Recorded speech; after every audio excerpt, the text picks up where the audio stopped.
Assalamualaikum warahmatullahi wabarakatuh. Halo adik-adik, kembali lagi bersama Pak Koko di pelajaran STEM Budaya. Oke, materi kita hari ini kita persiapan PTS untuk kelas 8 ya.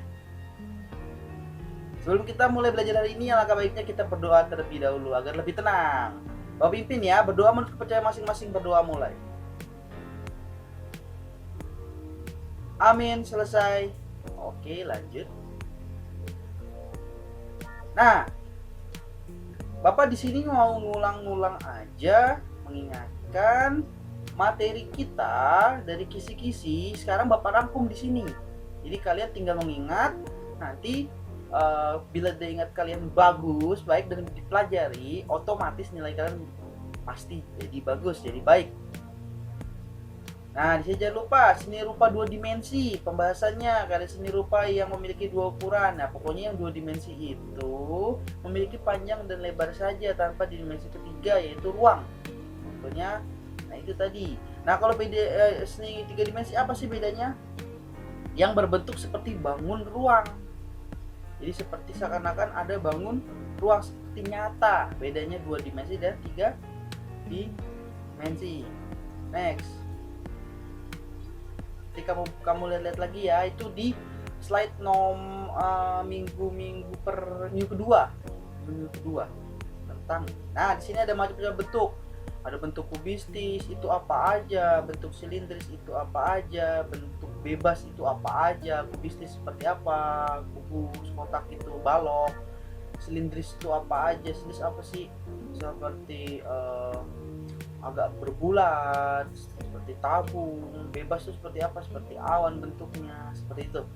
Ini kamu lihat lagi di minggu pertama awal-awal nih, Bapak kasih waktu itu, bisa lihat lagi video materinya di minggu pertama untuk masalah bentuk.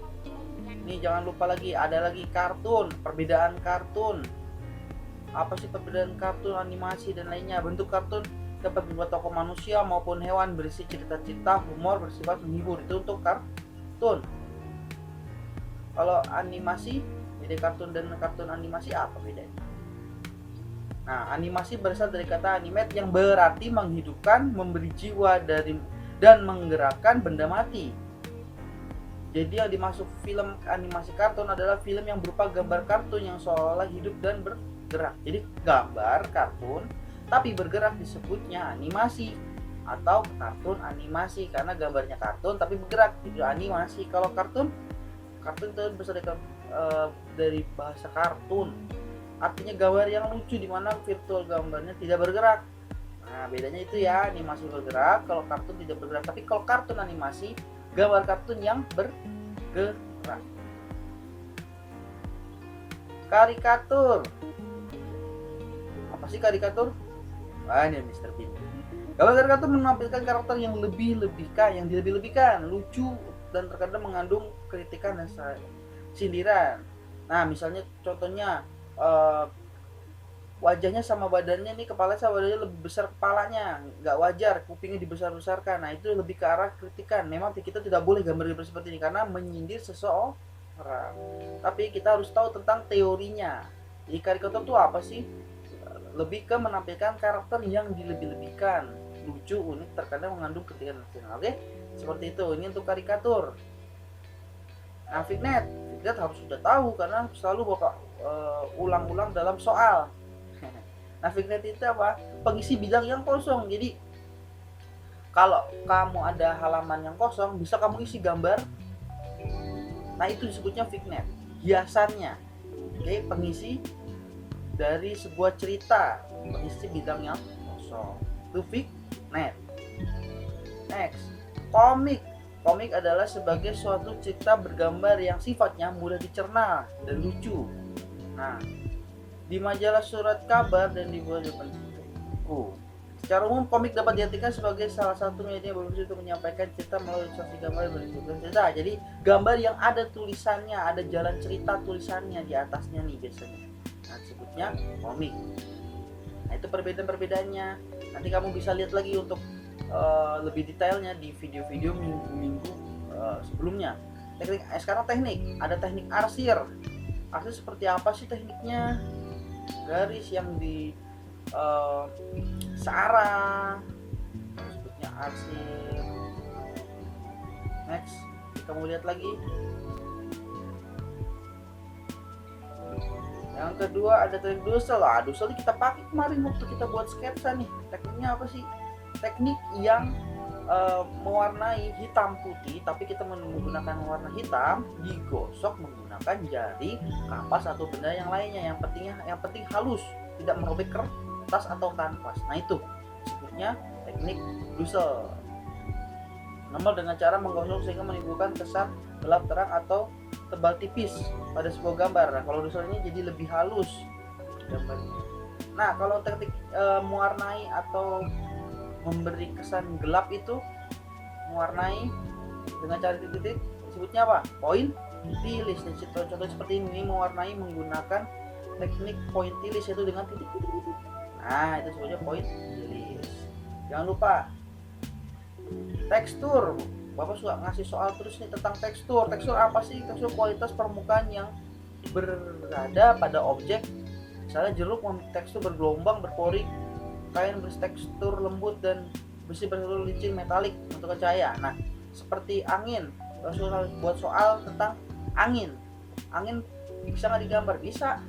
Buat tekstur bergelombang aja. Air gimana bisa digambar? Bisa. Bergelombang juga. Nanti dikasih warna biru. Kalau angin cuma garis doang, nah itu sebutnya garis apa? Garis tekstur. Oke? Jangan lupa. Gelap terang, pencahayaan. Nah, nilai gelap terang nih. Gelap terang adalah gelap atau terangnya suatu benda yang menyangkut dua unsur utama, yaitu bayangan dan cahaya. Nah, contoh seperti ini. Nilai gelap dan terang. Wah, nanti dipahami lagi. Nah, di sini bisa kamu lihat di minggu ke-6.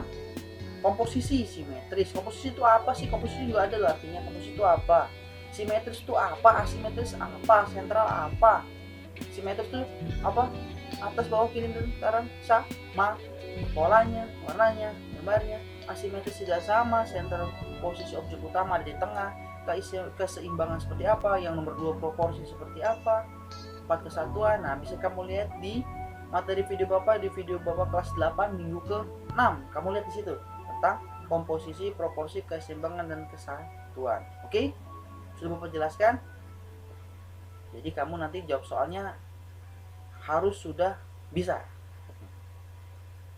Teknik dan gaya bernyanyi dalam musik tradisi. Nah, lagu daerah itu seperti apa? Lagu yang berasal dari suatu daerah dan dinyanyikan secara turun-menurun oleh masyarakat di daerah tersebut sesuai budaya dan adat istiadatnya. Lagu daerah merupakan dari suatu daerah. Jadi lagu daerah adalah identitasnya identik dengan suatu daerah tersebut. Jadi kalau daerah sini pasti punya lagu daerah. Setiap suku atau daerah di Indonesia memiliki lagu daerah yang menggunakan bahasa daerah setempat. Pasti menggunakan bahasanya setempat seperti karawitan dan lain-lain. Kasus musik karawitan dimainkan dengan ensemble gamelan, repertoari yang bersifat tradisional dan anonimus. Namun saat ini tidak dikenal siapa sih penciptanya nih. Seringkali seorang pemain seniman ahli karawitan menambah atau mengurangi komposisi karawitan yang dimainkan begitu dengan beberapa gaya. Nah, gayanya tetap ya, entitas gayanya sesuai dengan logat daerah setempat. Tuh dipelajari lagi nanti, dibaca-baca lagi. Gaya musikal adalah ciri khas karakteristik musikal. Nah, seperti ini. Gaya lokal. Gaya lokal itu seperti apa sih? Karakteristik cara menyanyikan lagu daerah yang berbeda dengan daerah lain. Kemudian pada era globalisasi disebutnya entitas lokal jenius. Jadi kalau ditanya, ada pertanyaan seperti ini, kamu harus bisa menjawab tentang entitas lokal jenius. Oke? Seperti tembang Cianjuran atau mau kasih contohnya.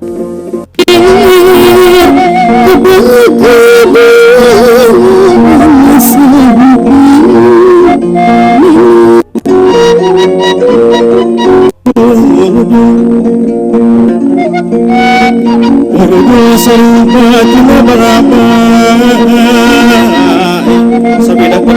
kita bahas nanti habis ini tentang tembang Cianjuran atau Mamaos. Nah, ini harus ingat nih tentang tempat kelahirannya Cianjur. Tentang tembang Cianjuran. Sebenarnya nama keseni adalah Mamaos. Dinamakan tembang Sunda Cianjuran sejak tahun 1930-an dan dikukuhkan tahun 1962 ketika diadakan musyawarah tembang Sunda Sepasundan di Bandung. Seni Mamaos merupakan hasil lokal Sunda dengan alat musik kecapi indung, kecapi rincik, suling, dan babab. Nanti kita pelajari tentang alat musik kecapi-kecapi ya. Oke, suling namanya. Bahan Mamaos berasal dari berbagai seni suara Sunda seperti pantun, jangan lupa nih, pantun, beluk, maca, dugung, serta tembang Macapat Jawa yaitu buku. Macapat Jawa yaitu buku. Lagu-lagu Mamaos yang diambil dari vokal seni pantun dinamakan lagu pantun atau papantunan. Kemudian dari pantun. Atau disebut pula lagu Pajajaran, diambil dari nama keraton Sunda pada masa Mapau. Sedangkan lagu-lagu yang berasal dari bahan buku disebut tembang. Keduanya menunjukkan kepada peraturan rumpaka atau teks, rumpaka itu teks, sedangkan teknik vokal keduanya menggunakan bahan-bahan olahan Sunda. Namun pada akhirnya kedua teknik pembuatan rumpaka ini ada yang digabungkan. Lagu-lagu papantunan pun banyak yang dibuat dengan aturan buku. Nah, ini kamu pelajari lagi nanti ya tentang Mamaos. Maca, sudah pupu, sudah papantunan, oke, rumpaka. Nah.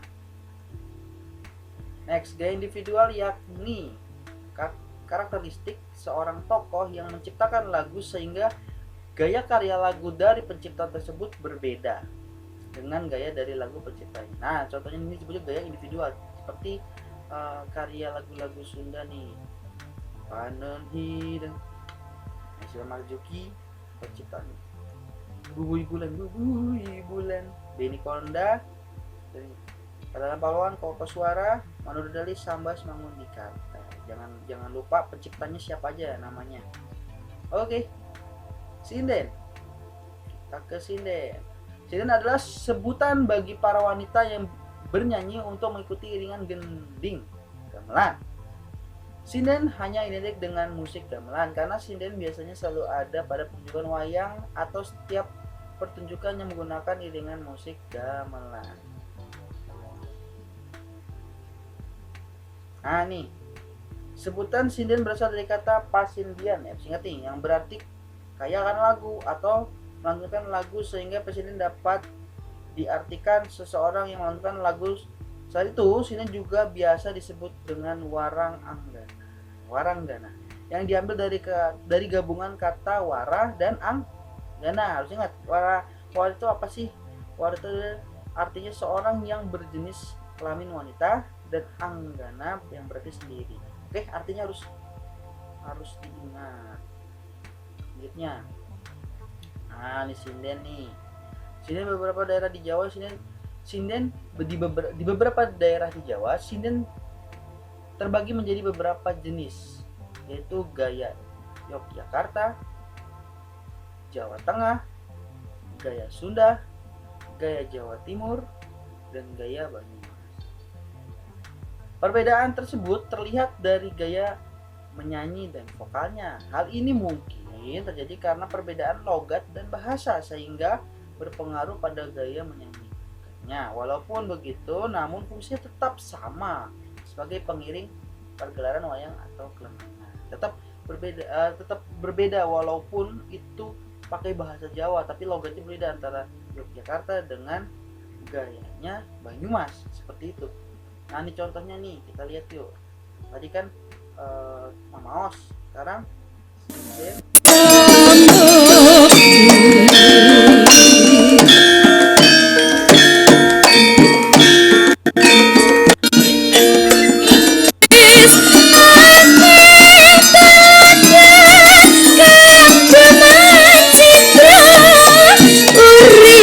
Nah ini untuk sinden Jawa.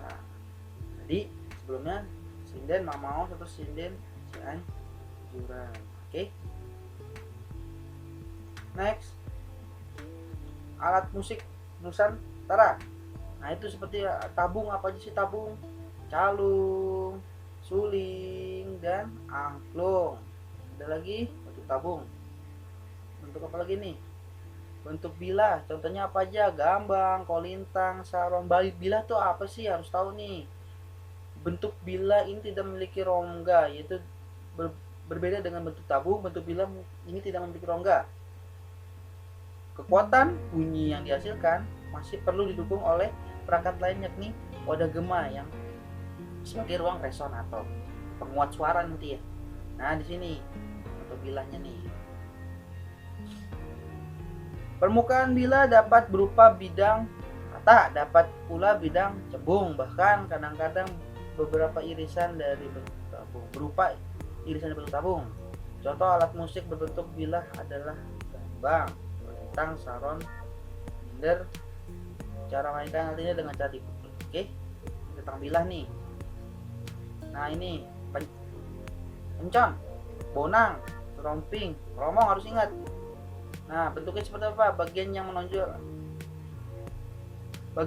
dari suatu bidang datar atau yang dianggap datar. Jadi ada menonjol sedikit di tengah-tengahnya. Cara juga dipukul ya, mainnya dipukul. Nah ini sebutnya pencon, harus ingat nih. Selanjutnya tentang angklung. Alat musik angklung diperkirakan sudah ada pada zaman Neolitikum pada abad ke-12 sampai dengan abad ke-16 pada masa kerajaan Sunda. Asal-usul terciptanya musik bambu seperti angklung berdasar pada pandangan hidup masyarakat Sunda yang agraris dengan sumber kehidupan dari padi sebagai makanan pokoknya. Jadi ada sejarahnya. Alat musik daerah kita tuh semua ada sejarahnya, nggak ujuk-ujuk langsung sejarahnya. Walaupun sampai sekarang masih belum ditemukan awal mulanya persisnya seperti apa. Jenis bambu yang biasa digunakan sebagai alat musik tersebut adalah bambu hitam, awi ulung nih nama ininya harus ingat nih. Terus dan bambu antar, awi teman, tadi awi ulung, awi teman yang jika mengering berwarna kuning keputihan. Tiap nada dihasilkan dari bunyi tabung bambunya yang berbentuk bilah. Tiap ruas berbentuk dan ukuran kecil hingga besar, beda dari kecil dan besar, tergantung dari suaranya. Nanti baca lagi ya tentang angklung. Nah ini ada rangkanya, tabung besar. Nah, harus ingat nih resonator yang mana posisinya, terus tabung dasar yang mana, rangka yang mana. Oke, harus ingat. Nah tentang angklung Padaeng, penciptanya yang mengembangkan Pak Daeng Sutikna. Angklung yang biasa dikembangkan di sekolah-sekolah adalah angklung Padaeng. Angklung Padaeng adalah angklung yang dikenalkan oleh Daeng Sutikna sejak sekitar tahun 1938. Terobosan pada angklung Padaeng adalah digunakan laras nada diatonik yang sesuai dengan sistem musik barat. Dengan demikian angklung kini dapat memainkan lagu-lagu internasional, juga dapat bermain dalam ensemble dengan alat musik internasional. Jadi bukan penciptanya angklung ya, tapi mengembangkan alat musik angklung menjadi bisa dimainkan lagu-lagu internasional, lagu-lagu pop, lagu-lagu modern lainnya. Itu namanya Pak Daeng. Bukan pencipta, tapi mengembangkan agar bisa dinyanyikan menjadi lagu, bisa dimainkan menjadi untuk lagu internasional dan lain-lainnya. Nah, biasanya dikembangkan di sekolah sebutnya angklung Padaeng, do re mi fa sol la si do, dari do sampai do. Itu ciptaan Pak Daeng bukan ciptaan, dikembangkan oleh Pak Daeng Sutikna. Dikembangkan, bukan diciptakan, tapi dikembangkan, karena yang menciptakan angklung itu abad 12 sampai 18 tadi, tapi yang mengembangkan sampai sekarang terkenal itu Pak Daeng Sutikna, yang mengembangkan biar bisa menjadi lagu internasional, jadi lagu-lagu internasional. Oke. Ya, contohnya nih ada 2, ada 3. Kalau yang 2 nih angklung melodi, 3, 4 itu angklung pengiring. Poster, kita ke poster. Nah, nanti dibaca tentang poster.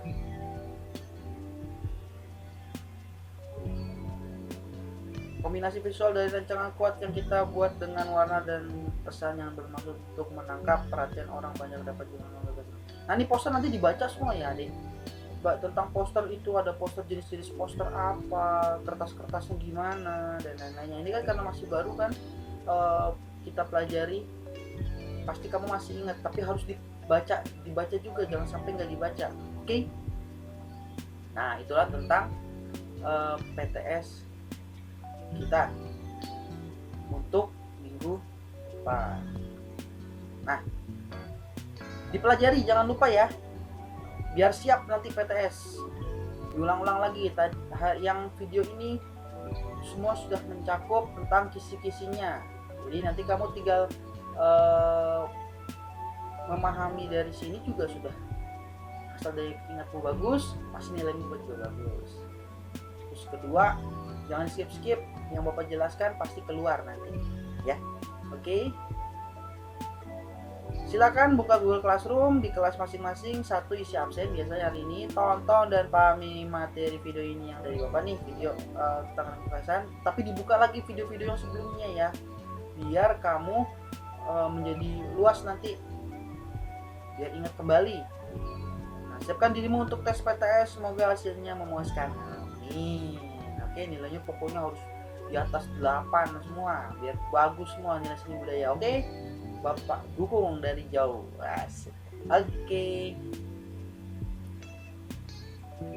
Sampai jumpa belajar dan pahami materi. Ini kita jumpa lagi di materi berikutnya.